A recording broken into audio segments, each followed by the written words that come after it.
thank you very much for the opportunity. This is a very exciting time in our company as we have just completed last year, as you mentioned. That's right, the transition. Acquisition, which is truly transformational for us. It is. I know it's sort of the big thing for your company. But before we get into that acquisition and sort of how it affects your overall outlook and your overall company, I want to talk a little bit about the budget cuts, because we just wrapped up an interview with Leader Cantor and we talked about the automatic spending cuts. And I know that you mentioned in your conference call that it's going to shave about 10 cents off of your earnings per share. If these cuts continue longer, could that actually be worse than for your company? Well, I think we've properly calibrated for 2013 that the worst case scenario is probably about 10 cents of EPS impact, but it's well within our guidance that we gave yesterday of 585 to 615. I feel highly confident that in 2013 we're going to grow EPS double digit.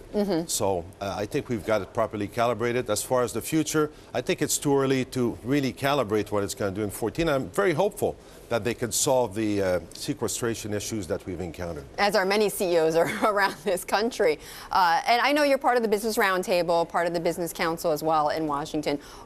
Other than a resolution, I mean, we all want a resolution here on the budget, but what are you hoping to see in the next few months out of Washington?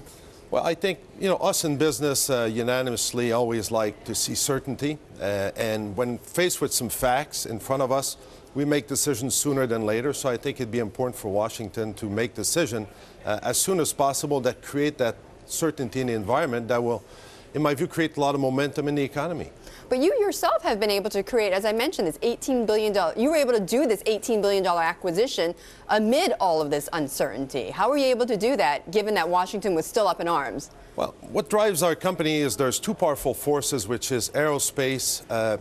Revenue passenger mile growths have grown for 40 years at 5% a year. They're forecasted to grow 5% a year for the foreseeable future. And then you got urbanization that is a powerful force that drives demand for elevator, for air conditioner, for security systems. So that's the overarching powerful force that drives the company going forward, irregardless of what goes on in U.S. specifically or Washington. 65% of our revenue come from international sales. And much of it from Asia? There's 21% of our revenue today that is coming directly from emerging markets, and the demand for elevators is fantastic.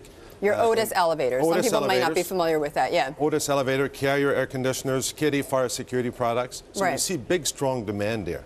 Well, I mean, you've been in China for many, many years, right? I mean, we're talking centuries even, I believe, right?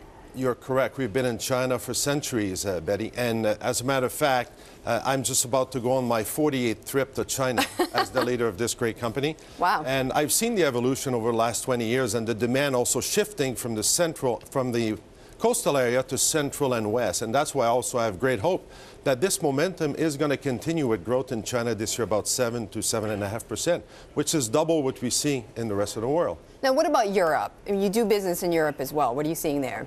Europe is about 30% of our overall revenue, and what we see there are some challenges. It's been flattish, and there's, in my view, no big shining star there for probably the next several years. It looks like it's going to be slow and sluggish. But at the same time, as I said earlier, the powerful force that drive this company is aerospace, for example, which is scheduled to grow 5% a year. So we got a lot of new exciting product like the gear turbofan that reduces fuel burn, that reduces noise. And we're seeing a lot of demand. I believe your staff told me it reduces fuel burn by about 16%. Is that right? That is totally correct. And 50% less noise. Oh, really? Okay. So this is clearly a big thing for not just your company, but for the industry at large, the aerospace industry at large. And you've had several thousand orders for that geared turbofan engine, right? We got 3,500 orders for the geared turbofan. It's creating real value for the customers and creating bottom line results for the shareholders. It's really exciting. Bombardier is one customer, right? Embraer as well. Several other airlines that I can't think of right now, but Boeing is not part of it yet. Are you expecting them to put in orders? Not yet. We're not under a platform, but we're on 5 platforms, basically, at this point in time with the geared turbofan. You name several of them. There's also the Mitsubishi MRJ. There's the Airbus NEO, which is replacing the A320 Classic. So truly a differentiator in our technology and what it does for fuel burn, for noise.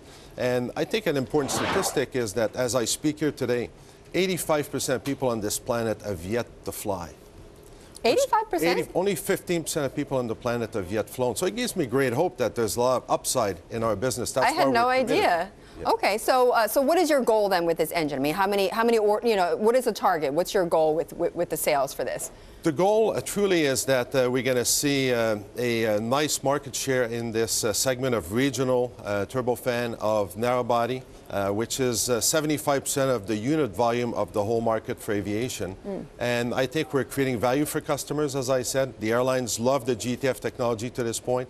And I think we're going to see also great bottom line results because the aftermarket, it's a long cycle business. Those engines will be around for 25, 30 years. Wow. Okay, so basically the market for spare parts is going to be very big. That's correct. And Louis, you have a good outlook also on the housing market because, as we mentioned, you make Otis elevators, but you also make the Carrier air conditioners. So is this housing recovery for real? I'm encouraged by the recovery. We're seeing real momentum build. We're seeing demand has been going up for the last 2 years.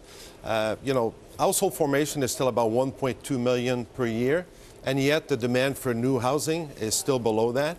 But we're seeing a nice ramp up this year, so I'm very encouraged. And that's despite some of the challenges that we have seen in the economy in Washington. So I think this economy wants to take off, and that's why I'm so enthused about being here today and being faced with all this new demand. Well, do you see business spending quite different from this year than last year?